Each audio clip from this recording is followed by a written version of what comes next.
Hi, my name is Sandy Takata, and I'm a PhD candidate in Dr. Sean Roll's research lab at the University of Southern California. Today, I want to talk to you about our research project using musculoskeletal sonography to analyze healing tissues of Zone 2 flexor tendon repairs post-surgery. Traumatic acute flexor tendon injuries of the hand occur often and is expensive to repair.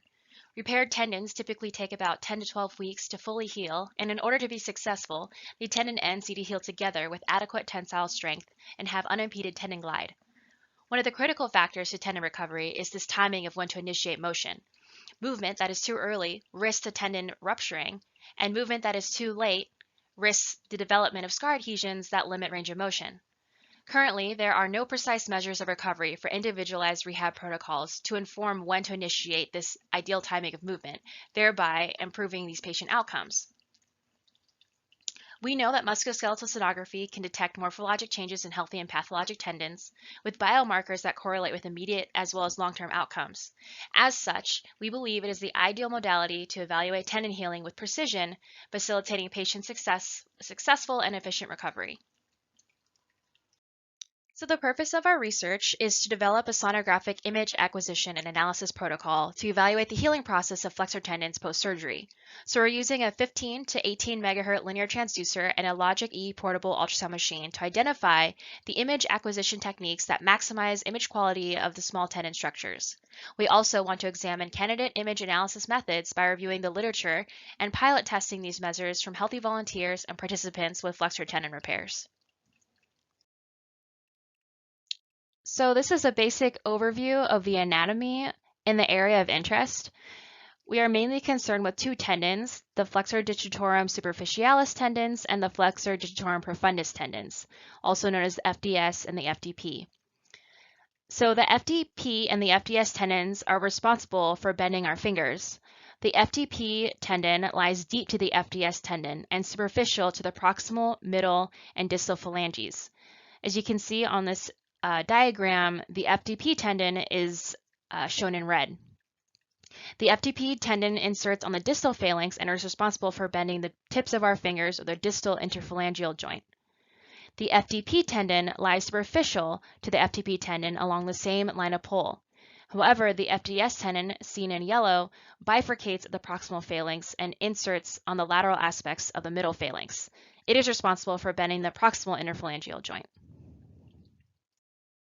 So when we use sonography to look at these two tendons, we can see the FDS and FTP tendon in both longitudinal and short axis view over the metacarpal phalangeal joint. So that joint that bends your knuckles. In the longitudinal view, the FDS tendon lies superficial to the FDP tendon, and you can see the tendon fibers running left and right across your screen. And at the bottom there, we have the proximal phalanx and the metacarpal head meeting each other, creating that knuckle joint. And in the short axis view, we can see the cross-sectional areas of these two tendons. And so the superficial structure again is the FDS tendon that overlies the FDP tendon over that metacarpal head there at the bottom. One thing to note is it's easier to differentiate these two tendon cross-sectional areas with dynamic movement, and so this can be confirmed by isolating flexion of the distal interphalangeal joint as well as the proximal interphalangeal joint. So when you isolate motion of the tips of the fingers, the FDP tendon will glide, and the FDS tendon should stay relatively still. And when you move the proximal interphalangeal joint, that middle joint in the phalanges, the FDS tendon should be the one gliding, and the FDP should remain relatively still compared to it. So now we're going to slide the transducer distally up the finger, and we are over the proximal interphalangeal joint, or the middle joint of the finger. And the longitudinal view, you can see the middle phalanx meet the head of the proximal phalanx, creating that joint space. The FDS tendon still lies superficial at this point to the FTP tendon, but here the FDS tendon is going to begin to bifurcate, and each head of the FDS tendons are going to insert on either the ulnar or radial aspect of that middle phalanx.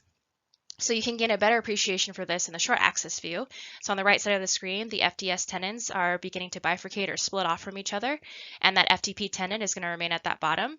If we were to slide the transducer more distally, we would begin to see the FDS tendons dip down dorsally in the hand out of view and insert on the lateral aspect of the middle phalanx. The FTP tendon is going to continue on and insert volarly on the distal phalanx. So the second part of our research project was to do an extensive dive of current literature regarding musculoskeletal sonography and tendon health. And so we wanted to see what sort of sonography parameters we can use to measure tendon health using both quantitative and qualitative measures. So some of the quantitative measures we'll be looking at are things like the cross-sectional area of the tendon, localized edema, neo or hypervascularization in the area, as well as tendon excursion, so how well the tendon actually glides. And we can view that with dynamic motion. And then some of the qualitative measures we'll be looking at are tendon gapping and echogenicity. So for tendon gapping, we'll be looking at this as either hypoechoic space between the two tendon ends where they should be healing, that increases with joint motion, or apparent lag between the two ends that happens during joint motion. So one of the tendon ends won't glide as smoothly as the finger is moving compared to the other end of the tendon.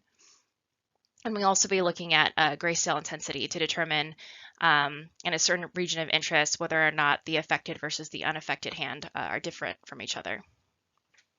So I'll give you a moment to look at this, and as well as the ICCs or kappa scores based on current literature.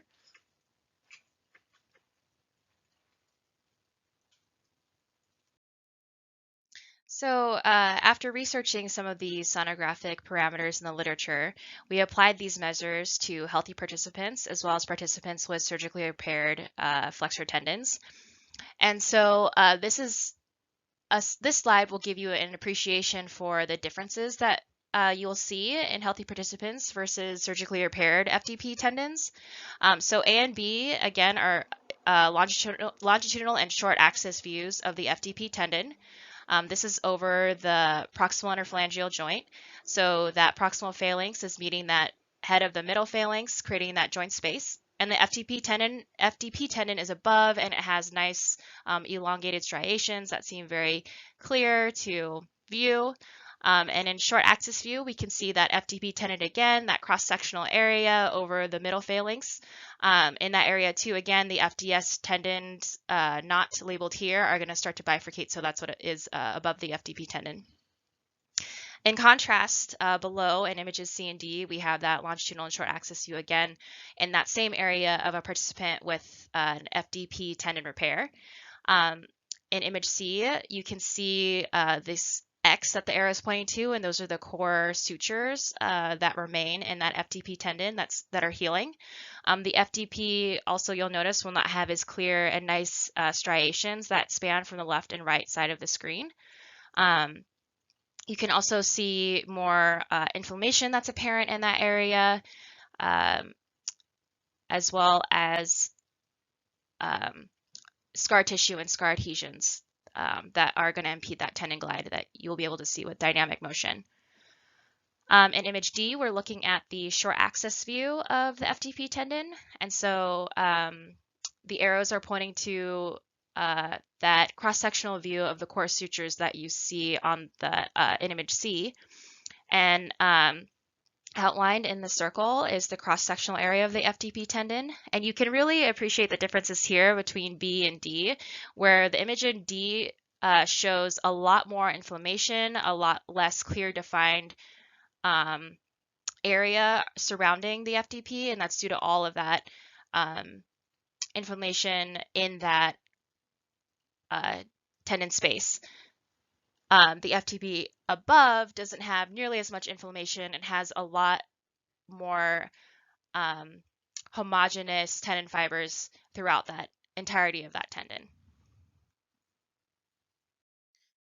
So we also applied Doppler ultrasound to look at the vascularity in the finger. And so the above image shows the vascularity in the healthy subject. And so just like we would expect to see, we did not have a lot of unexpected inflammation or a lot of hyper or neovascularity.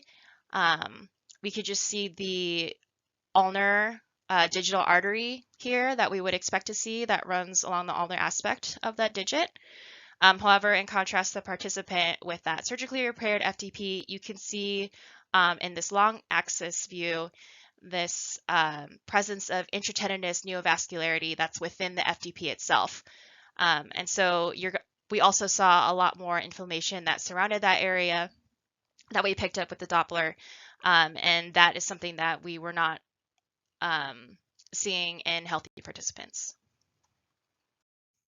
So in conclusion, by establishing reliable and sensitive sonographic protocol to evaluate post-surgical tendon healing with precision and across time, we can improve clinical decision-making to individualize care, thereby optimizing outcomes for people with tendon laceration and repair. So for future directions, we hope that developing this protocol can serve as an exemplar for assessing other tendon injuries throughout the body, especially when evaluating them acute or post-surgically. We also hope that we can identify salient sonographic biomarkers that best indicate healing or healthy tendons, as well as best methods of analyses to evaluate and understand other musculoskeletal conditions. Thank you so much for taking the time to view our research. This study was funded by NIAMS, the Society of Diagnostic Medical Sonography, as well as the American Foundation of Hand Therapy. If you have any questions or want to discuss the research further, please feel free to contact me at stakata@usc.edu. Again, thank you so much for your time.